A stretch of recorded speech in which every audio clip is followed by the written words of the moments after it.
Good afternoon. So I'm out mowing, and this has been a commonality in that almost all the institutions and government contracted properties and mowing is being treated in this way, where it's just mowed to the dirt. Well, the problem with that is we need surface area that has rooted plants in fertile soil to offset variations in solar intensity from either solar flares or atmospheric conditions that allow more or less in. And that plant growth needs to be rapid from those areas of rooted plant in fertile soil. What's missing here is the fertile soil part of it, and largely a lot of the rooted plant too, because it can't grow there. The fertile soil is one that has microbes in it. They cannot survive with this low cut in Florida with the intensity of our sun.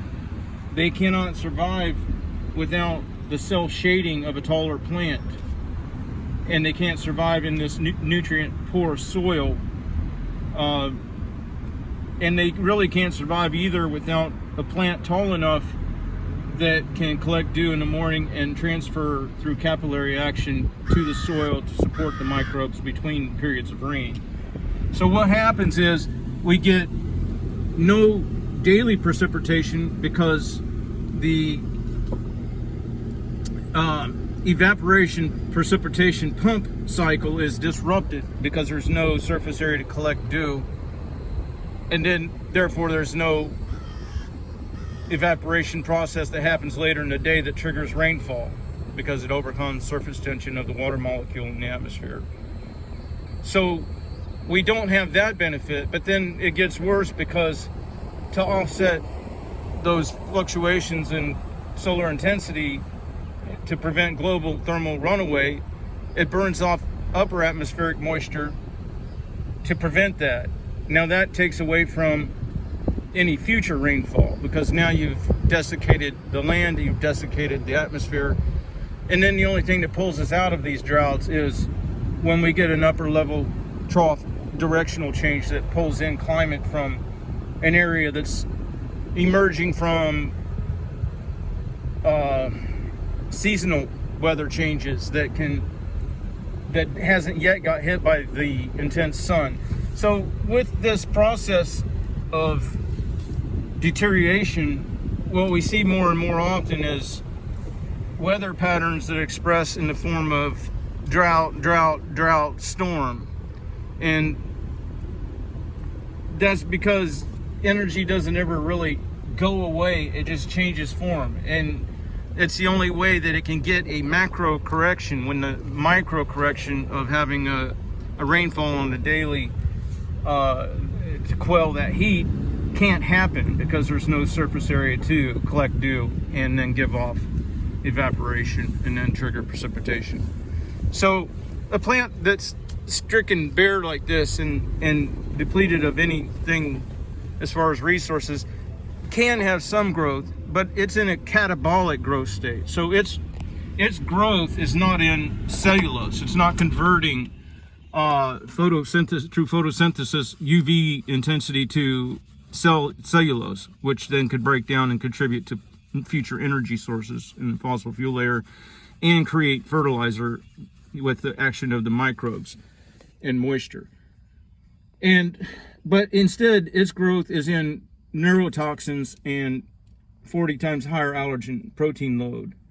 And the problem is that a lot of these institutions are where there is a lot of people and children and things like that. And the neurotoxins trigger cortisol release, and because it's not clear what is causing this fight or flight hormone in the body, there's nowhere really to flee, and then it just it causes the propensity for the fight response. So theoretically a person could say that this increase in schoolyard violence can be attributed to the ecology that's being situated for them on these institutions. And that's where I believe that the bid process for Florida areas, now this one here is more private, but for a lot of them, it should include and be mandated that they have course study on the ecology of the area that they're from. Not that they bring their big bucks in their organizational structure here, and that is the quantification of quality that justifies their winning of the bid. And then they just mow as they have in other areas where there's a thick nutrient layer to lean on, so they can get away with the low cut. Now that doesn't make it right, even if you're up north. The monetizing of the living soil that should be there for your children and grandchildren and great grandchildren, that's not ours to do. That's not mine to do. That's why I skipped several lawns today. In fact, some that they were asking for a cut, but when I looked at them, and I'm sitting outside and even mowing the property next door, could I have used that $40 in my pocket? Yeah, I could have. But I also don't need the neurotoxic exposure and the chance that for the mitigation of a few weeds now, there's no chance of a lawn later in the season, because I'd be wasting away their nutrient layer and putting traffic on a lawn that didn't need it, and or cutting lower to give the perspective of billable event. So unless you're to just put traffic lines on and catch a couple patches of weeds and think the customer's going to be okay with that, I've not seen that happen very often. Usually more or less you get called out on that, saying, well, it barely looks like you mowed. And then my response usually is, hey, it's better to have a barely mowed looking lawn than to have a barely alive lawn. You know what I mean? So this is the struggle that we face here. And literally there's getting to be a point where there's hardly any lawns that I want to be on with my equipment and myself, because you either have the people that want it burnt to the dirt, and then with that you get the neurotoxins and the 40 times higher allergen protein load and the damage to your mower and violations of your procedural safeguards, and that you're contributing to these extended droughts, and you're not helping to foster a soil that sequesters 3,000 times more moisture without running off, and then increasing when it runs off, and it's nitrogen imbalance because the microbes haven't balanced the nitrogen. Now you get red tide and algae blooms and extended droughts and all these other things. So I don't really want to be a part of that on the just want it cut type crowd, and I don't really want to be a part of the yardies, the ones that they'll do anything for a green lawn. Granted, with that, I usually get them to go to the taller cut, as I give them an explanation that you don't need pre-snowfall type cuts because of rot and moisture. It don't happen down here. You have to explain some of the most benign things to them, and then you waste your time, because then you have to explain it to them again a month down the line.